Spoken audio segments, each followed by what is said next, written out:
जय माता दी दोस्तों, आप सभी का स्वागत है अपने YouTube चैनल शक्ति दिव्य पर। आज सुनिए दशा माता की दूसरी कथा। एक घर में सास बहू रहती थी। बहू का पति परदेश गया था। एक दिन सास ने बहू से गांव में से आग लाकर भोजन पकाने को कहा। बहू गांव में आग लाने गई पर किसी ने भी उसे आग नहीं दी और सभी ने कहा कि जब तक दशा माता की पूजा नहीं की जाती तब तक आग नहीं मिलेगी। बेचारी बहू खाली हाथ घर लौट आई। उसने सास को बताया कि गांव भर में आज दशा माता की पूजा है, इसीलिए कोई आग नहीं दे रहा है। शाम हो जाने पर सास आग लेने गांव में गई तो स्त्रियों ने उसे आराम से बैठाया और कहा कि सुबह तुम्हारी बहू आग लेने आई थी, परंतु हमारे यहाँ पूजा नहीं हुई थी, इसीलिए आग नहीं दे सकी। सास आग लेकर अपने घर पहुँची ही थी कि एक आदमी बछड़ा लिए आया और उसके पीछे एक गाय थी। स्त्री ने उससे पूछा कि यह गाय का बच्चा है क्या? आदमी ने उत्तर दिया हाँ। उसने फिर पूछा कि बछड़ा है या बछिया? उसने जवाब दिया कि बछड़ा है। सास ने घर जाकर बहू से कहा, आओ हम दोनों भी दशा माता का डोरा ले और व्रत करें। दोनों सास बहू ने डोरा लिया। सवेरे से व्रत आरंभ किया। 9 व्रत पूरे हो जाने पर 10वें दिन डोरे की पूजा की। सास बहू दोनों ने मिलकर गोल गोल 10-10 अर्थात कुल 20 फेरे बनाए। 21वां बड़ा फेरा गाय को दिया।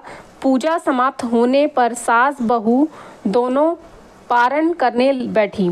उसी समय बुढ़िया के बेटे ने परदेश से लौटकर दरवाजे पर आवाज़ लगाई। आवाज़ सुनकर माँ ने मन में सोचा कि क्या हुआ, थोड़ी देर बेटा दरवाजे पर ही खड़ा रह जाएगा, मैं पारण करने के बाद दरवाज़ा खोलूँगी। इधर बहू ने आवाज़ सुनी तो उसे रुकने का साहस नहीं हुआ। अपनी थाली का अन्न इधर उधर करके झट से पानी पीकर उठ खड़ी हुई। उसने जाकर दरवाज़ा खोला। पति ने उससे पूछा कि अम्मा कहाँ है? बहू ने उत्तर दिया कि वह तो अभी पारण कर रही है। तब पति बोला, मैं तुम्हारे हाथ का जल नहीं पीऊँगा, क्योंकि मैं 12 बरस के बाद घर आया हूँ। इतने दिनों न जाने तुम किस प्रकार रही होगी। अम्मा आएगी, वह जल लाएगी, तब ही जल पीऊँगा। यह सुनकर स्त्री चुपचाप बैठ गई। इतने में उसकी अम्मा पारण कर अपनी थाली धोकर पी चुकी। तब वह लड़के के पास गई। लड़के ने माँ के पैर छुए। अम्मा उसे आशीर्वाद देकर बेटे को घर में ले आई। माता ने थाली परोस कर रखी। बेटा भोजन करने लगा। उसने हाथ में पहला ग्रास ही लिया था कि फेरों के वे टुकड़े जो बहू ने अपनी थाली में फेंक दिए थे अपने आप बेटे के सामने आने लगे। बेटे ने माँ से पूछा, यह सब क्या हो रहा है? माँ बोली, मैं क्या जानूँ बेटा, बहू जाने। यह सुनकर बेटा आग बबूला होकर बोला, ऐसी बहू मेरे किस काम की, जिसके चरित्र की तुम साक्षी नहीं हो, उसको मैं घर में नहीं रख सकता। इसे अभी घर से निकालो। यदि ये घर में रहेगी तो मैं घर में नहीं रहूँगा। माँ ने बेटे को व्रत के पारण का सब हाल बतलाकर हर तरह से समझाया, परंतु वह मानने को तैयार नहीं हुआ।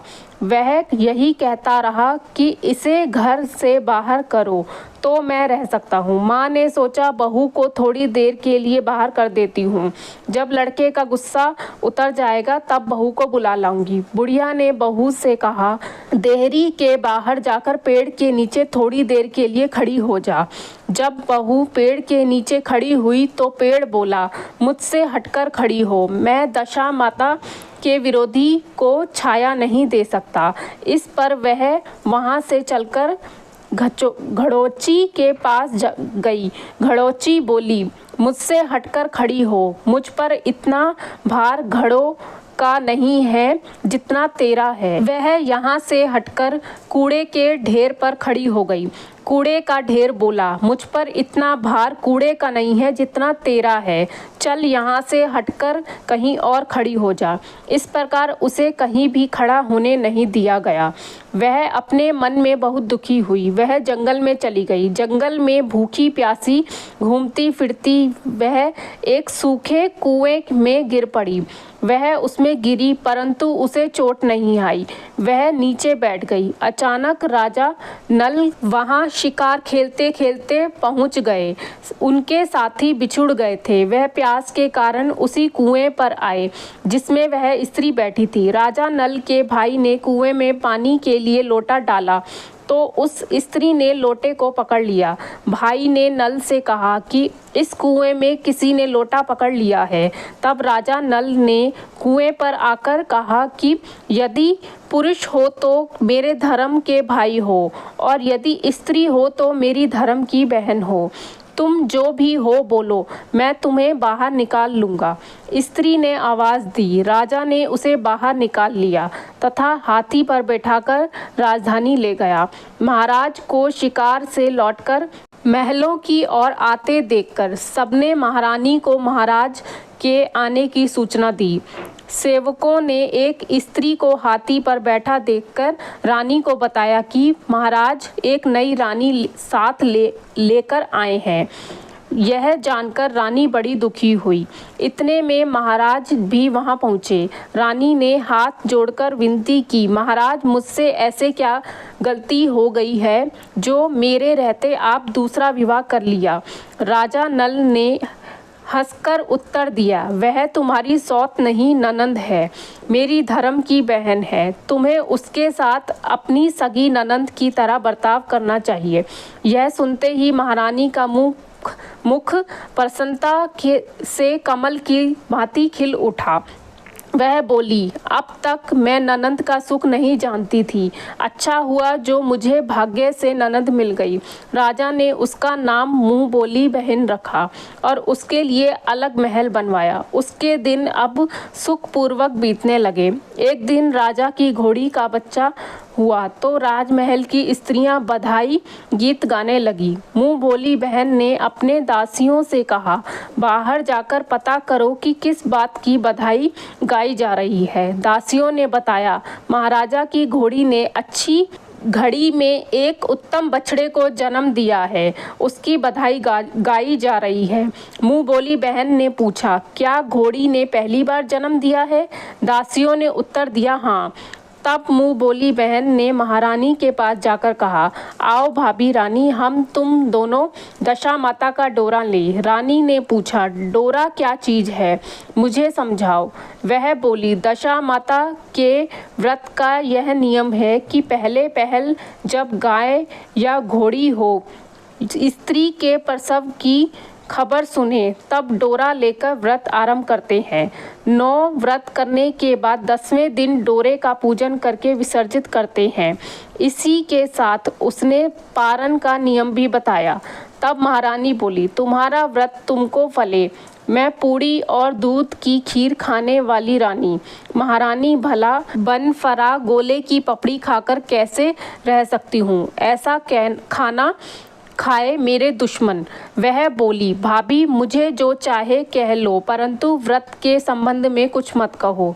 मैं इसी व्रत के उल्लंघन के कारण मारी मारी फिरती आपके देश में आ गई हूँ। महारानी ने उदासीनता के साथ कहा, मुझे क्या पड़ी है, तुम्हें जो अच्छा लगे वह करो, मैं मना तो नहीं कर रही हूँ।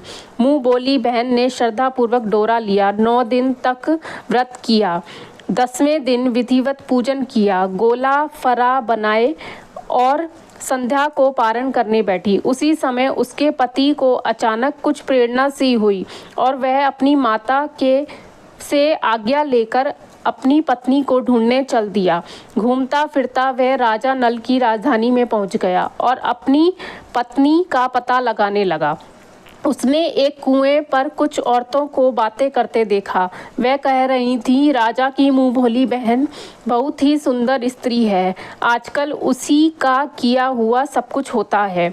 दूसरी स्त्री बोली, वह सुंदर होने के साथ साथ धर्मात्मा भी है, जब से आई है तभी से उसने सदा व्रत खोल रखा है, उसके दरवाजे से कोई भी व्यक्ति खाली हाथ नहीं लौटता। तीसरी स्त्री बोली, वह जैसी धर्मात्मा है वैसी सदाचारणी भी है। चौथी स्त्री बोली, वह सदाचारणी और सर्वप्रिय भी है, सारी प्रजा उससे खुश है। पांचवी स्त्री बोली, यह सब तो सही है, परंतु अब तक वह यह नहीं पता चला कि वह कौन है और कहाँ की रहने वाली है। उन औरतों की बात सुनकर वह साधु के वेश में राजा नल की मुंह भोली बहन के महल के द्वार पर जा पहुंचा। वहां उसने भिक्षा के लिए आवाज़ लगाई तो द्वारपाल उसे भिक्षा देने लगा। उसने द्वारपाल के हाथों से भिक्षा लेने के लिए मना कर दिया और बोला, भिक्षा देने वाली स्वामिनी के हाथ से ही भिक्षा ग्रहण करूँगा, नहीं तो अपने रास्ते चला। तब द्वारपाल ने उससे कहा, इस समय वह दशा माता का व्रत करके पारण कर रही हैं, पारण समाप्त होने के बाद ही वह तुमको भिक्षा दे सकती हैं, तब तक तुम इंतजार करो। वह चुपचाप बैठकर इंतजार करने लगा। पारण कर लेने के बाद वह मुट्ठी भर मोती लेकर आई, परंतु सामने अपने पति को पल्ला फैलाए देखकर वह मुस्कुराती हुई लौट गई। दोनों ने एक दूसरे को पहचान लिया था। महारानी ने मुंह भोली ननंद को मुस्कुराते देखकर कहा, जब से तुम आई हो आज तक मैंने तुम्हें मुस्कुराते हुए नहीं देखा, आज इस साधु को देखकर हंसने का क्या कारण है? मुंह बोली बहन ने उत्तर दिया कि वह साधु हमारे घर का है। रानी ने पूछा, तब वह ऐसे क्यों आया है? उसने कहा, वह अभी मेरा पता लगाने आया है। महारानी ने राजा नल से कहा, तुम्हारी मुंह बोली बहन के घर के लोग आए हैं। राजा ने कहा, उनसे कह दो कि अभी यहाँ से घर जाकर वहाँ से हमारी हैसियत से आए, तब मैं बहन की विदाई करूंगा। राजा नल की मुंह बोली बहन का पति घर जाकर अपनी माँ से बोला, तुम्हारी बहू राजा नल के यहाँ उसकी बहन बनकर रह रही है। वह रोज सदा व्रत करती है और नियम धर्म के दिन बिताती है। तब उसकी माता ने उसे आज्ञा दी कि बहू को ले आओ। वह डोली, पीनस, बाजे गाजे, कहार आदि के साथ यथाचित सज धज कर राजा नल की राजधानी को चल दिया। राजा ने उसका यथाचित आदर सत्कार किया और कुछ दिन मेहमानों में रखकर विधि पूर्वक बहन की विदाई की। जब वह महल के बाहर निकल कर चलने लगी तो महल भी उसके पीछे पीछे चलने लगा।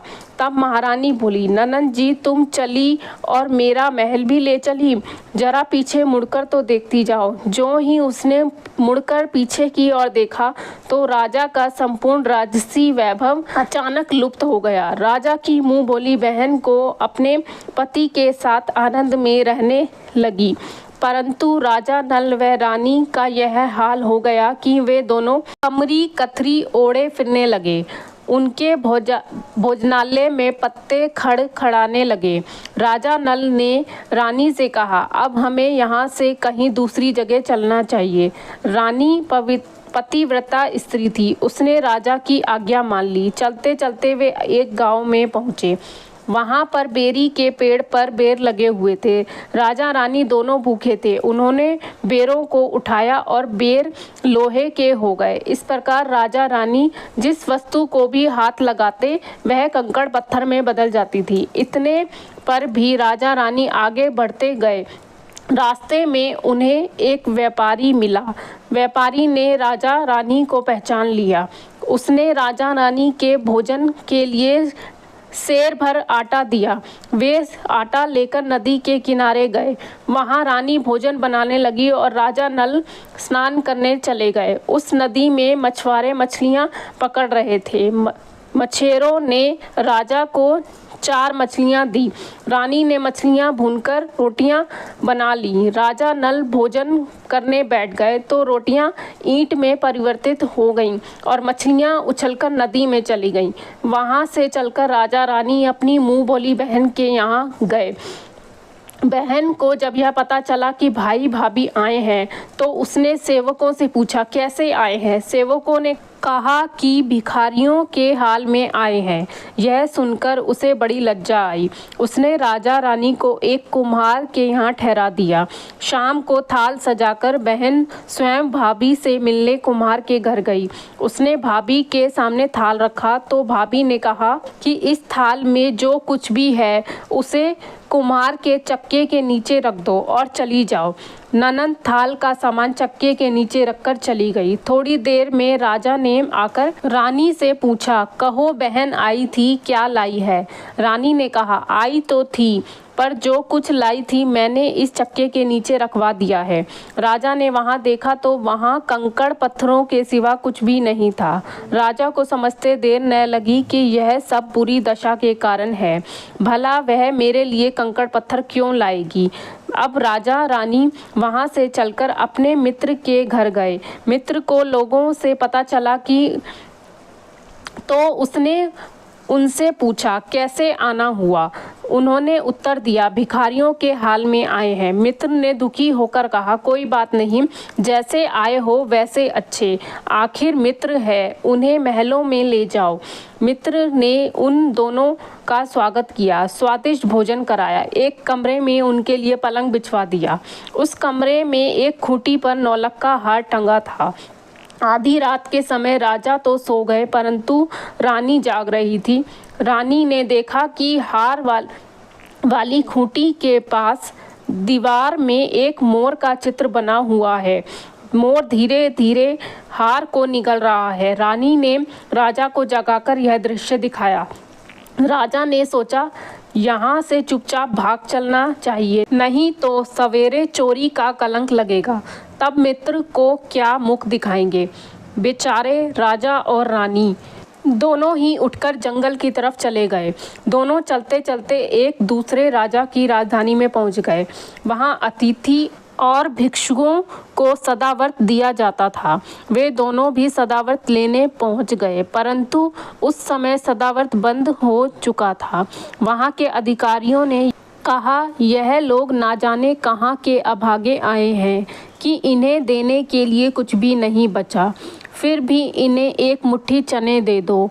उन्होंने इस प्रकार से अनादर और कड़वी बातों सहित दान देना अस्वीकार कर दिया। वे दान अध्यक्ष की निंदा करते हुए बोले कि ऐसी कंजूसी है तो सदाव्रत देने का नाम ही क्यों करता है? दान अध्यक्ष बोला, यह तो बड़ा घमंडी भिक्षुक लगता है, भीख भी मांगता है और गाली भी देता है, इनको हवालात में डाल दो। इस प्रकार दोनों को एक कोठरी में बंद कर दिया गया। एक एक मुट्ठी चने दोनों को खाने के लिए मिलने लगे। जिस कोठरी में राजा रानी को बंद किया गया था उसी के पास एक आम रास्ता था।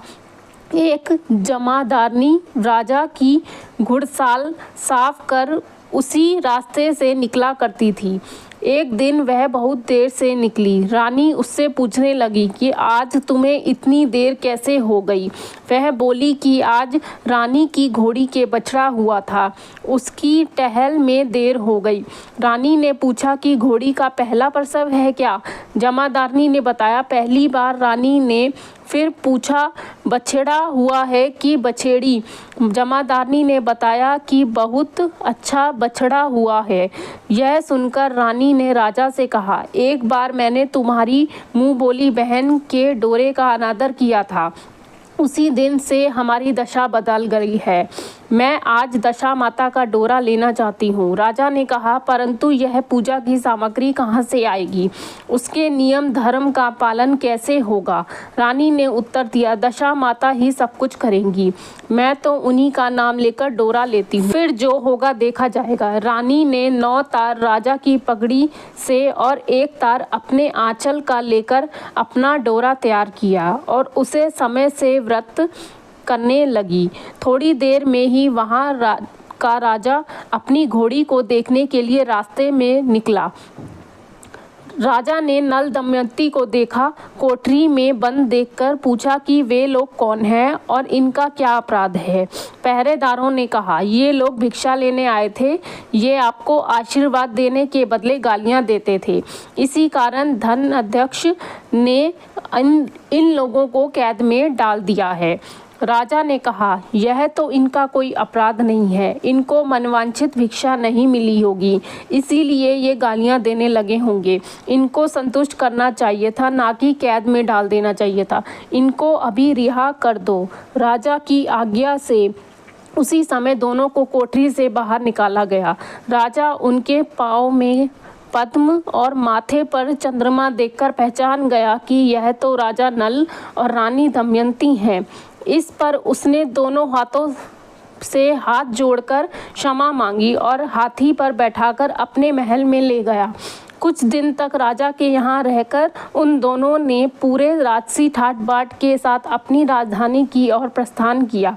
रास्ते में वे पहले अपने मित्र के यहाँ गए। मित्र ने राजा नल की आने की खबर सुनकर लोगों से पूछा, मित्र आए तो कैसे आए? लोगों ने कहा कि अब की बार राजसी ठाट बाट के साथ हाथी, घोड़े, डंका, निशान, पालकी, पीनस एवं फौज के साथ आए हैं। मित्र ने कहा, अच्छी बात है, आने दो। मेरे लिए तो जैसे तब थे वैसे ही अब हैं। आखिर है तो मित्र ही। राजा रानी मित्र के महल में गए। मित्र ने उनको आदर सत्कार के साथ उसी स्थान पर ठहराया जिस स्थान पर पहले ठहराया था। आधी रात के समय जब राजा सो रहे थे और रानी पैर दबा रही थी, तब रानी ने देखा कि मोर का चित्र जो पहले हार निकल गया था, उसे हार उगल रहा था। रानी ने राजा को जगाकर यह दृश्य दिखाया। राजा नल ने अपने मित्र को बुलाकर दिखाया। मित्र बोला कि मैंने तब भी तुमको चोर नहीं समझा था और न ही अब समझता हूँ। यह दृश्य तुम्हारी बुरी दशा का फल है। आप निश्चित रहिए, मेरे मन में कोई मैल नहीं है। मित्र के यहाँ से चलकर राजा रानी अपनी मुँह बोली बहन के यहाँ गए। उसने सुना राजा भैया आ रहे हैं, तो उसने लोगों से पूछा, कैसे आ रहे हैं? लोगों ने कहा, जिस प्रकार राजा का आना चाहिए उसी प्रकार आ रहे हैं। उसने कहा, उनको मेरे महल में ले आओ। जब राजा नल का हाथी बहन के महल की ओर बढ़ा, तब रानी ने कहा, आप अपनी बहन के घर जाइए, मैं तो उसी कुम्हार के घर रहूँगी जिसके यहाँ पहले ठहरी थी। राजा ने कहा, जिस कारण इतने दुख उठाए तुम फिर उससे झगड़ा मोल लेना चाहती हो, यह तुम अच्छा नहीं कर रही हो। परंतु रानी नहीं मानी।